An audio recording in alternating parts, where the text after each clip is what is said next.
While the Niners and the Eagles fell to 5-1, as Tony chronicled, the Lions rose to that. Detroit beat Tampa for its fourth straight win, all by at least 14 points. Prior to the season, we all wondered, I certainly did, whether the Lions would continue last season's late run. Tony, have they now convinced you that they're one of the NFC's best teams? So have they convinced me? I'm easy.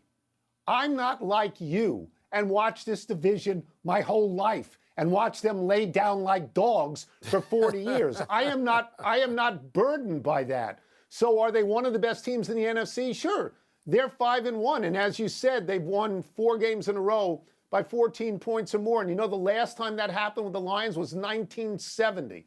So let me just check my notes here because I want to make sure about this. Probably had Alex Karras playing back then. The tricky word in this is convince. And that's because the Lions are burdened by so many years of failure. But Mike, if you didn't know that and you looked at their body of work right now this year, including 3 road wins in a row over Tampa Bay and Green Bay and Kansas City, you would be convinced. They have Baltimore next week. That's a tough game. If they beat Baltimore, all the doubters have to shut up. And Mike, after that, the schedule actually gets easier. They've got Raiders at Chargers. Okay, Bears, Packers, Saints, Bears, Broncos, Vikings. That sounds like an easy 6-2 to me. It does if you're a good team. Yeah, Tony, I'm not going to disagree with you there. And yes, my vision is colored by watching the Lions be the Red Sox and the Cubs. I've watched it all my life up close.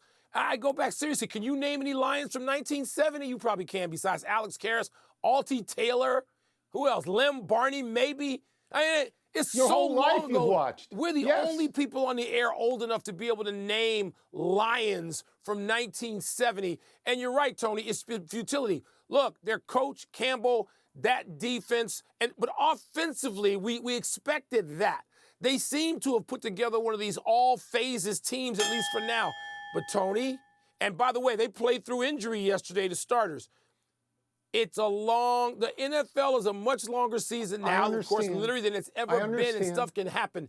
But good for them so far. They should run through the division. They should. Here's the thing.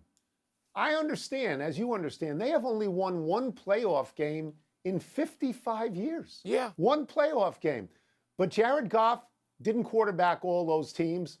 Amon-Ra St. Brown didn't play on all those teams. Dan Campbell didn't coach on all those teams. What I would say to you, Mike, to use a Bill Parcells word, unprejudice yourself about their past. Well, you have to try. That's a great phrase, Tony. Only one thing is going to unprejudice me. Win the damn games. It's like the Cubs and the Red Sox. It's fair after all that time to say, you got to show. There's no benefit of the doubt, homie. Win the game. That's fair.